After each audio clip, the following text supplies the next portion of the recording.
na binibaby-baby. Pero pag ordinaryong maliit na mamamayan natin, agad-agad nakukulong. Pag minalas-malas, sinasalvage pa. O matatagpuan na ng patay. Ito ang sinabi ni Senador Raffy Tulfo sa pagdinig kanina ng Senate Committee on Dangerous Drugs.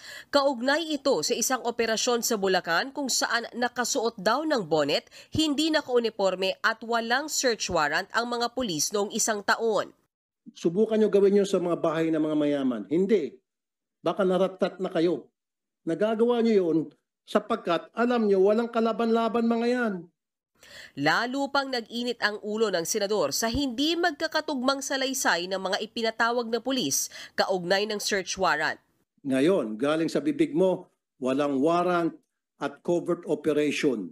Hindi kayo tumutugma-tugma. Dito may kita, Mr. Chair, na napakasinungaling kasama na si PD, Chief of Police at itong tatlong alipores nila. You see, Colonel, you're a bad example of the PNP. Tinulungan din siya ni Senate Committee on Public Order Chairman Bato de la Rosa sa muling pagkumpirma sa mga pulis kung talaga bang lehitimo ang operasyon o hindi. Klaruhin natin, covered ng warrant yung Yes, subject sir. na hinahanap nila. Yes, sir. Hindi lang nabitbit yung papel. Yes, sir. Oh. Pero tingin ni Tulfo, tila binibibi ng dating PNP chief ang mga sangkot na pulis. Ngayon sinabi mo walang warrant, pero nung i-baby ka, sabi mo, Klaruhin ko lang, Sir Tutulpa, hindi ko binibaby itong mga tao na ito, ha?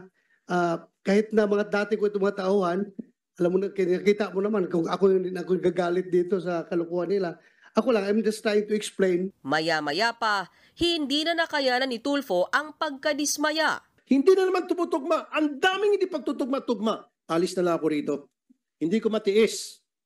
Nakikita ko na parang itong mga pulis pinagluloko. I'm sorry, I have to walk out. Hindi ko kaya to. Ipinagpatuloy ni Senador De La Rosa at Senador Robin Padilla ang pagdinig. Dito nilinaw ni Bato na hindi binibibi ang mga sangkot na pulis. Wala akong bias dito. Kahit na sabihin nyo dati akong chief PNP, ako lang, fair lang ako. Ayaw kong ma-accuse ako na binibaby ko kayo. Hindi niya raw matanggap ang akusasyon ni Tulfo at nainsulto sa walkout. Hindi ko lang matanggap-tanggap, for the record, na kayo ay pinagmumura dito. Ayaw na ayaw kong mumurahin yung taong naka-uniforme, mumurahin, wawalang hiyain. The most insulting action is for that kasama mo dito, mag-walk out, walk-outan ka. Hindi na bumalik sa pagdinig si Tulfo, ipagpapatuloy naman ang pagdinig sa ibang araw. Pinasight in contempt na ng Senate Committee on Public Order si dismissed Police Major Alan De Castro, ang pangunahing suspect sa pagkawala ng beauty queen ni si Catherine Camilon. Kasunod ito nang hindi makumbinsi ang mga senador sa pagdinig sa mga sagot niya, tulad na lang ng tanungin kung kasintahan niya si Camilon. Girlfriend mo yung missing na beauty queen? No, Your Honor. No. No, sir. Hindi mo girlfriend yun? Hindi po, sir. Hindi niya girlfriend si yung anak niyo na missing? Girlfriend po, sir. Ayon sa NBI at PNP, na-establish nila na kasintahan ni De Castro si Camilon base na rin sa mga testamento ng mga testigo. Nagsisinungaling ka sa harapan ko. No, Your Honor. Ha? Hindi po, sir. Anak ng tinawag.